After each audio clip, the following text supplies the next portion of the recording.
launch of 2025 after a record-breaking 2024, and this year looks like it's going to be another one for the books. Today's mission carries a national security payload designed, built, and operated by the National Reconnaissance Office, or NRO. This mission continues the NRO's cutting-edge capability of building and developing the U.S. government's largest satellite constellation in history to deliver critical information that can only be obtained from the vantage point of space. Now, both the range and vehicle are currently green, and we are on track for an on-time liftoff at 7:53 p.m. Pacific Time.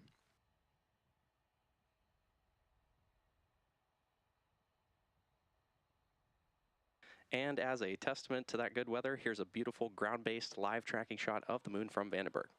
Now, if needed, a backup opportunity for this launch is available on Friday, January 10th, starting at 7:34 p.m. Pacific Time. And as a note, we will not be showing any Stage 2 or payload deployment views at the request of our customer. But there's still a lot to cover, so for now, let's meet our Falcon 9 rocket. Engine 2. Falcon 9 is a two-stage rocket developed and manufactured by SpaceX, known for its safe, reliable, and cost-effective access to space. It is also the first and currently the only orbital-class rocket that is capable of reflight. Now, starting at the top of the vehicle is the payload fairing, which is a protective shell that encases the payload or satellite being sent to space. The fairings are made of a carbon composite material and have a 17-foot diameter, which creates the space to accommodate an average-sized fire truck. Now, the fairing, made up of two halves, will separate and jettison away from the vehicle, exposing the payload once Falcon 9 reaches space. Now, both payload fairing halves supporting tonight's mission are flight-proven, with one half flying for its 16th time and the other flying for its 9th time. Continuing down the vehicle, we have the second stage. The second stage is powered by Stage 1 RP1 load is complete. Good call out there. The second stage is powered by a single Merlin vacuum engine, or MVAC engine, which is optimized to perform in the vacuum of space. After stage separation, the MVAC engine will ignite and carry the payload to its final orbit. That second stage is connected to the Falcon 9 first stage via the black composite inner stage, which houses the MVAC engine and the system that decouples the two stages during stage separation. And below that is the first stage, which is powered by 9 Merlin 1D engines. These 9 Merlin engines provide the initial thrust to lift Falcon 9 off the ground through the lower, thicker part of the atmosphere. There are 8 engines arranged around one center engine and are collectively held in place by a structure called the octaweb. Each of these Merlin 1D engines delivers about 190,000 pounds of thrust at sea level, which gives Falcon 9 a combined 1.7 million pounds of thrust. Now, after stage separation, Stage 1, also called the booster, will return to Earth for recovery and reuse on a future mission using a combination of the Merlin sea-level engines and the 4 titanium grid fins located near the top of the booster, which will guide the vehicle during its re-entry and landing. The Falcon 9 first stage is also equipped with 4 landing legs that will deploy just before landing and allow for vertical touchdown on a drone ship or a landing pad. Falcon 9 tanks are pressurizing for strong back retract. Good call out there. And for today's mission, we'll be attempting to recover this booster on our drone ship, Of Course I Still Love You, which you just saw on your screen there, which is currently stationed in the Pacific Ocean. Now, both the weather and vehicle continue to look good for today's launch out of Vandenberg Space Force Base in California. Coming up shortly, the Transporter Erector, or TE, will retract away from the Falcon rocket. Now, that TE is the large truss structure you see there next to the vehicle. First, we'll see those clamp... Strong back retract has started. And there's that call out for strong back retract. First, the clamp arms will open around the top of the second stage, following by retraction of the TE. Now, the first stage is connected to a launch mount at the base of the TE, but it's hinged and will retract away from the vehicle in preparation for launch. You may hear the TE referred to as the strong back from the launch team, and it does a lot of heavy lifting in the lead up to launch. It's designed to transport, raise, and support Falcon 9 at the launch pad. It's also equipped with umbilicals or flexible lines that are used to route the vehicle's fluid, power, and telemetry from the ground systems to the rocket and payload until Falcon 9 switches to internal power and clears the pad. And there you can see the strong back retracting away from the Falcon vehicle on your screen.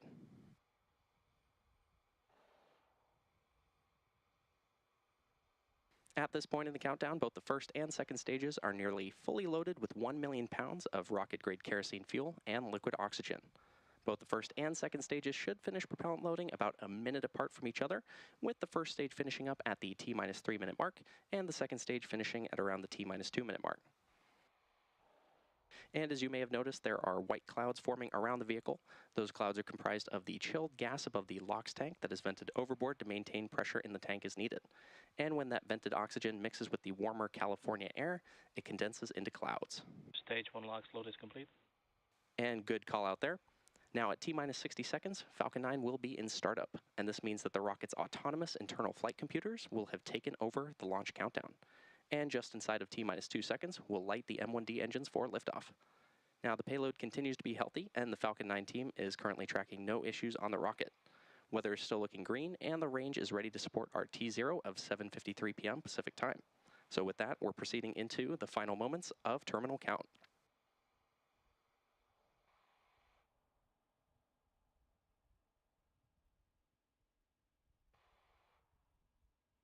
Coming up shortly, we should hear a call out that stage 2 LOX loading will be complete on our vehicle. That should happen in just about 15 seconds from now.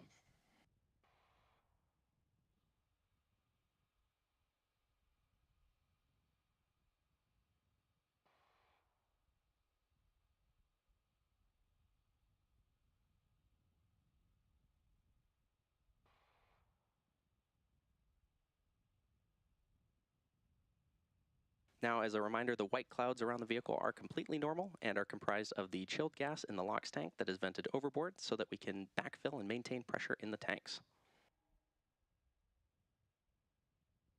Stage 2 LOX load is complete.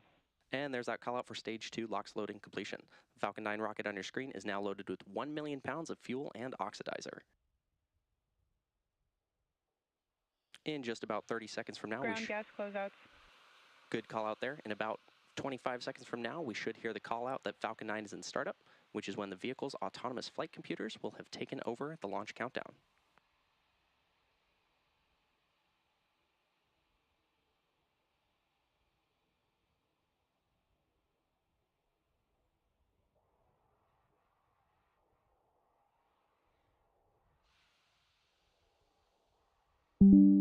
Falcon 9 is in startup. And there's that call out for Falcon 9 startup. Coming up in just a few moments, the launch director, or LD, will give the final go for launch.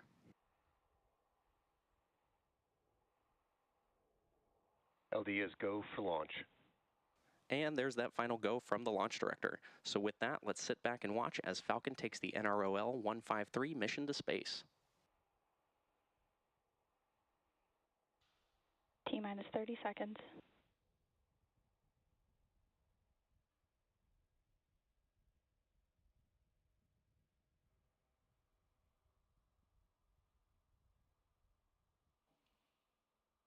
T-minus 15 seconds.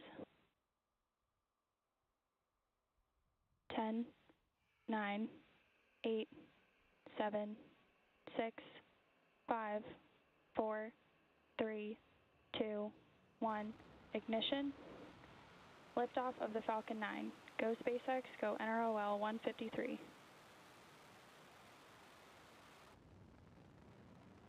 Vehicle is pitching downrange. Stage 1 propulsion is nominal.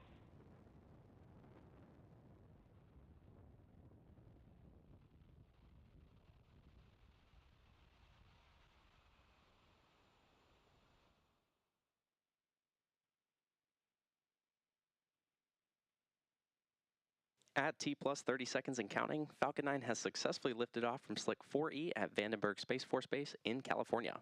Now coming up shortly, the vehicle will be passing through max Q, which is the point in the mission profile where the vehicle experiences the greatest amount of aerodynamic pressure.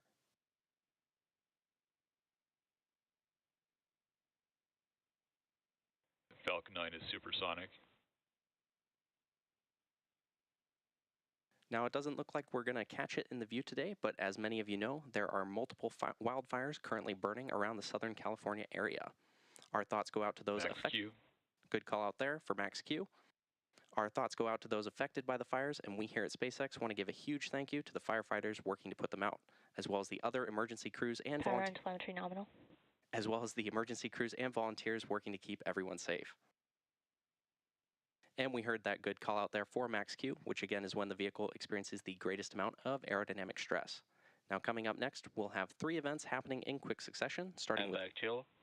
Good call out there. We'll have 3 events happening in quick succession, starting with MECO, followed by Stage SEP and SES-1. Main engine cutoff, or MECO, is where all 9 Merlin 1D engines shut down to slow the vehicle down in preparation for stage separation, which is where the first stage separates from the second stage. Followed by this, the MVAC engine on the second stage will light, which is called out as Second Engine Start 1, or SES-1. Now this engine burn lasting several minutes will propel the second stage and the payload to orbit. And in addition to these 3 major events, the fairing halves will separate about 30 seconds after SES-1, so keep an eye out for all of these events coming up starting in about 10 seconds from now. And as a reminder, we will not have any views of Falcon 9 second stage or the payload at the request of our customer. Main engine cutoff.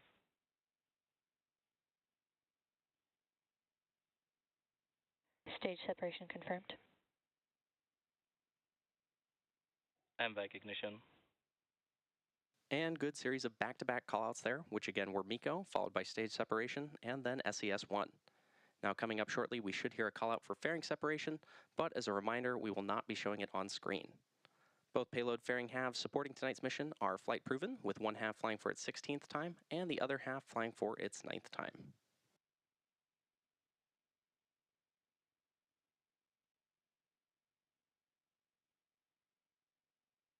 Fairing separation confirmed.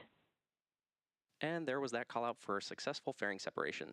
We'll be attempting to retrieve these fairing halves again today once they fall back to Earth with our recovery vessel, Lawrence C. We're currently at the T plus 3.5 minutes mark into today's mission. Now the next major milestone coming up in just under 3 minutes from now will be the entry burn of the Falcon 9 booster as it continues on its journey towards our drone ship called Of Course I Still Love You, currently stationed in the Pacific Ocean. Now to start the entry burn, we'll be relighting 3 of the M1D engines, which is similar to pumping the brakes to slow down the vehicle as it passes back into the Earth's atmosphere. We need to slow down the vehicle to reduce re-entry forces, which then Vehicles are on a nominal trajectory. good call out there, which then helps us recover and reuse the first stage. Now during the entry burn, Falcon 9 is decelerating by firing its Merlin engines, but it's still moving incredibly fast, and this causes the vehicle to fly through Merlin's exhaust gases, also known as the rocket's plume, which deposits a layer of soot on the vehicle's surface. That soot comes from the carbon-based fuel that Falcon 9 uses, and with each flight, the soot builds up a little more on the outside of the vehicle. Now, to give you an idea of how fast the rocket is traveling, keep an eye on the booster's telemetry at the bottom left-hand corner of your screen, which displays the current speed and altitude of the rocket.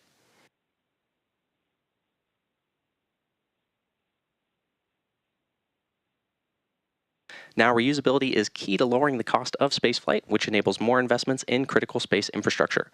The Falcon 9 first stage that is supporting today's mission is performing an entry burn for its 22nd time tonight.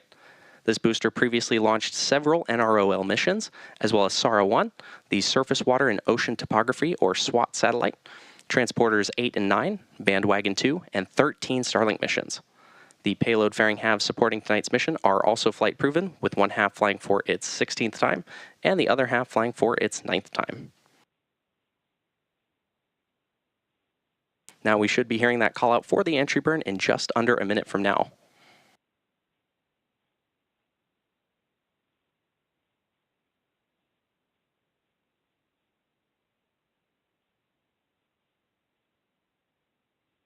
As a reminder, we are only showing views of our Falcon 9 first stage at the request of our customer.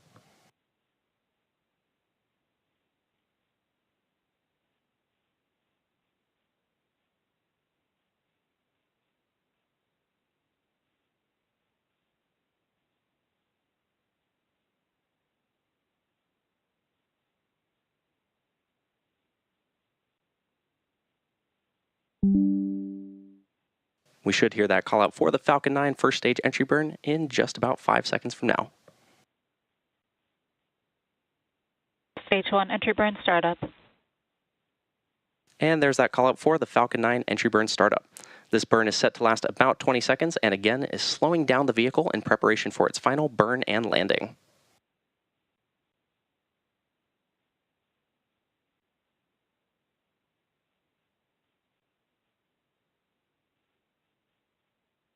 Entry burn shut down. And there you heard the call out for the completion of the Falcon 9 first stage's entry burn. Now coming up next will be the first stage landing burn, which will start about a minute from now. Now the Merlin engines on the Falcon 9 first stage are optimized for sea level, and these achieve 190,000 pounds of thrust each during ascent and descent. At liftoff, Stage 1 FTS is safe. good call out. At liftoff, Falcon 9's first stage has thrust greater than 5 747 airplanes at full power. Now the MVAC engine, which is located on the second stage, which we are not showing views of, possesses a much wider nozzle and is optimized to 220,500 pounds of thrust in vacuum.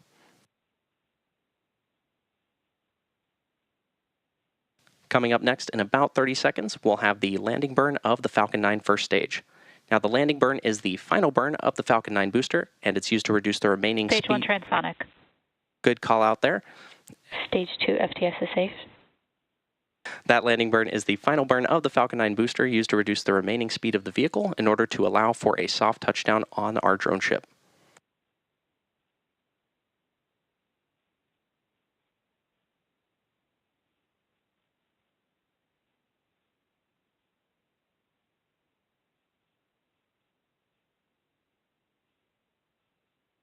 Stage 1 2 landing terminal burn. guidance. And there was that call out for the start of the Falcon 9 first stage landing burn.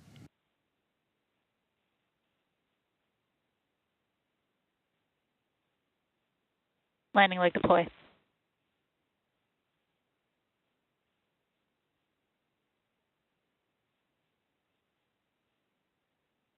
Stage 1 landing confirmed. And there you have it, successful landing of our Falcon 9 booster on our drone ship, Of Course I Still Love You, in the Pacific Ocean.